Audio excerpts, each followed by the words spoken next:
Welcome to week 32 of Weekly Reads. If you have not seen one of these videos before, I go through all the books I'm reading because I don't just read one book at a time. I try and give you updates throughout the week, and then at the end of the week, I go ahead and share the progress I made in the books. Every time I finish a book, I give kind of a review or synopsis about it. My goal is to be spoiler free. Let's go over the books that I'm reading. I'm going to start with the books that have been on the longest and the books that my goal for the next week is to make good progress on them, because the last 2 weeks they have been on the back burner.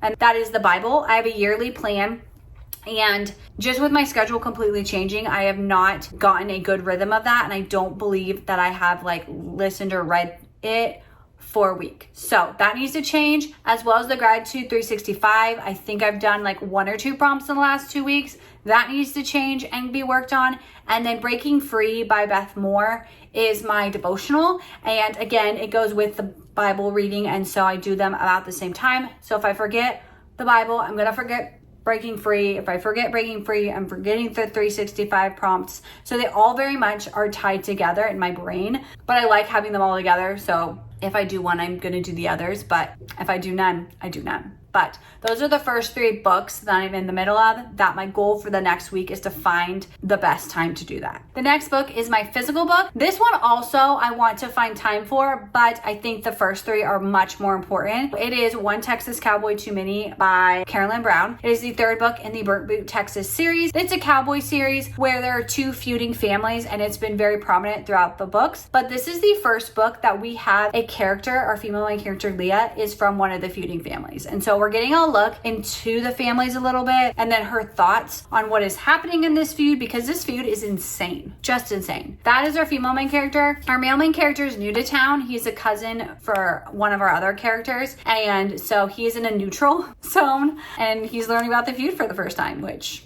again, the feud's insane. I'm about 100 pages into that. The audiobook that I'm listening to, which I believe I was about 40% of the way through this morning, and now I'm 80% of the way through, is Barbarian Treasure. According to Goodreads, it is book 18 in the Ice Planet Barbarians series. However, Amazon and Goodreads have different numbers. I'm unsure. Either way, it is a later book in the Ice Planet Barbarian series. However, it is a couple that we met at the beginning and we're flashing back. The last couple books we've done that. I almost wish they were in order, but it's been interesting, especially in this case, because Megan definitely puts on a different front for the tribe. And so we're getting a look into her head, which is very different than, again, what she's saying. And so then that affects Cashel and their relationship dynamic. We're seeing how maybe Megan wasn't as in love with Cashel and just confident in herself than she put on. We're also hearing about some of her time on Earth and some things that happened there that caused these issues, and her wanting to be super productive and valuable to not only her mate, but the tribe as a whole. The last book is Glorious Rivals by Jennifer Lynn Barnes. This is the 2nd book in the Grand Game. It follows right after that, so you have to read the first book. The first book I read about a year ago, I believe,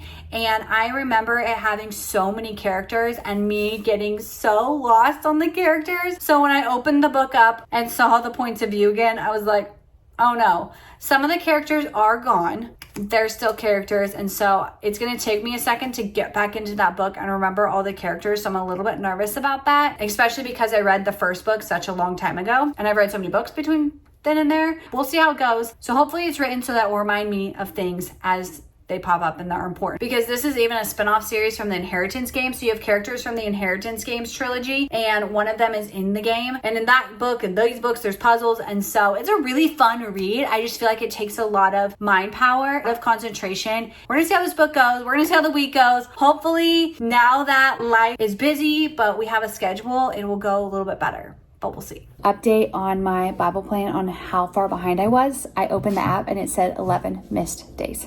So I spent some extra time in there this morning, and now I'm only 5 days behind, 7 days behind. I'll have to figure it out, but I think 7 days behind because I think I read 5. So we're making progress to get caught back up. That's what I mean by the last 2 weeks have been insane. I also finished Barbarians Treasure. I'm listening to Atmosphere by Taylor Jenkins Reid. I am almost 50% of the way through it actually, and I am enjoying it. I will say I like some of her other books better. I like this book. It's very much Taylor Jenkins Reid, but I don't know.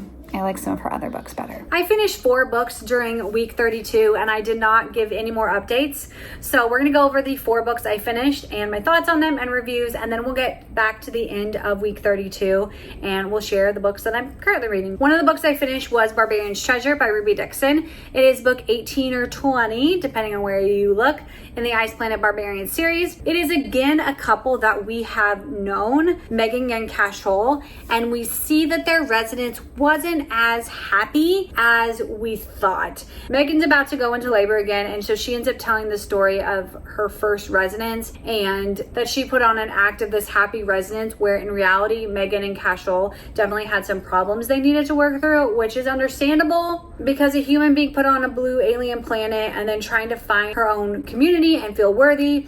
And then she's resident to Cashel, and Cashel has never resonated before. It doesn't know what to do and how to act. Their expectations are different, so it makes sense. But it was interesting because you definitely do throughout the series think that it was like the perfect residence, and it wasn't. I ended up giving that book 4.25 stars. I finished Atmosphere by Jenkins Reid, and I was so excited for this book because I love TJR, and 2 of our summer activities involved space in some way, and so I was really excited to like read a book about space because I just felt like it'd been coming up a lot. And then I started reading it. I really liked the story. The beginning throws you into this really big climactic action scene, and then you're stepped back in time and you get back to that scene at the end. And so I feel like since I knew what was happening, it was definitely less emotional. I felt for the characters. I'm used to being more invested in her characters, and I don't know why this book did not work for me. At some points I feel like there was too much details and there wasn't enough. Like, I don't know. I still thought it was a pleasant listen to. I just didn't meet the expectations that I had of this book. And it might have just been that I had a lot going on in my life, and so I couldn't, like, even when I was listening to it, like feel like I could fully focus. I did end up giving it 4 stars. I finished The Horse and His Boy by C.S. Lewis. This is the 5th book in the Chronicles of Narnia series, if you are reading it in publication order. In this book, we meet a boy named Shasta, and he has a talking horse named Bree, and they discover that someone is going to attack Narnia, and so they are going to warn all the inhabitants, and it's their journey through that. I thought this was a fun adventure book. I really like Edmund and Lucy and even Susan and Peter, but they have a special place in my heart. So I feel like if I'm in Narnia, I want those characters to be prevalent and the main characters, and they're not in this book. And so I definitely missed that, and I feel like that tampered my enjoyment of this book. I still thought it was fun, just not great, if that makes sense. So I ended up giving this book 3.5 stars. The last book is the only ebook I finished this week, and it took me a week to read because our schedule was crazy, and it is a 450-page book. It is Glorious Rivals by Jennifer Lynn Barnes. This is the 2nd book in the Grandest Game trilogy. The 3rd one is coming out next year, I believe. But the start of the week, I believe I talked about this. There's a lot of characters, but beyond that, they're in points of view. And so I felt like I was always having to remember what point of view I'm in, because different characters are trying to solve different puzzles inside the game. And then there's a bigger problem that's outside the game that we're also trying to deal with. This is a book you really need to like sit down and focus, and I was just really too tired to do that, so I would only read less than 50 pages a day. I think this book is meant to be a binge book. I think that's how it would be most enjoyed. You wouldn't have to try and remember all of the characters every time you open the book, if that makes sense. I really liked it though. I really liked the puzzles. I really liked trying to figure stuff out. It just happened to be when I read this book wasn't the best for it. So I'd recommend, if you want to read this book, which I think is a good book and the series I really enjoy, to dedicate some time to be able to read it a couple sittings. And I ended up giving that book 4 stars.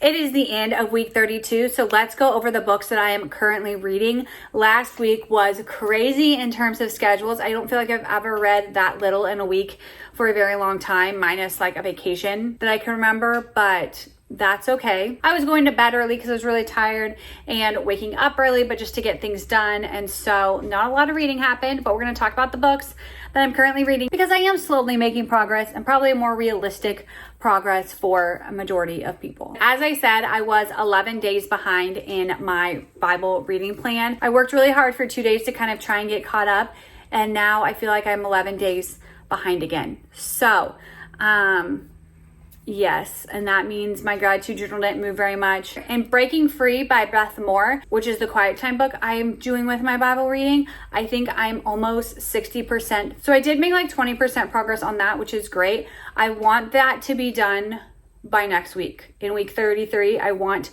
the Breaking Free to be done, just because I feel like that'll get me in a better routine, because I haven't found one yet. The physical book that I'm reading is One Texas Cowboy Too Many by Carolyn Brown. I did get to page 200 and there is 350 pages in the book, so not quite to that 66% mark, but definitely over the 50% mark. The audiobook that I started last night, technically I got to like 1%, is the Ragpicker King by Cassandra Clare. This is the second book in the Castelline Chronicles. I have listened to it this morning and I think I'm close to 5% through now. It is a 22-hour audiobook, so it is a longer book in general. So we'll see how it goes, but it will be a series complete when I finish that, even though a third book's coming out next year, the way I do my series. I'm listening to that book. The Kindle book that I started was Letters of Trust by Wanda Brunsetter. This is one of the 25 books I want to read in 2025. I got to page about 50 last night. It is about an Amish young married couple, and I think the husband starts making some bad choices and the wife has to kind of figure out things, and she has moved away from her family, from one Amish community to another. So still very familiar to her, but just she feels lonely already. But as I said, it is one of the 25 books I'm going to read in 2025. However, it is also a start of a series, which is why I picked it to read next, because then I can start working on that series and hopefully get it finished, because I don't love having so many series started and not finished. So I've been really focusing on it this year and trying hard not to start new series, unless like this, it's one of the 25 books I'm reading in 2025. Those are the 6 books that I'm currently reading. Stay tuned for week 33. I'm hoping to not be as tired, but we shall see.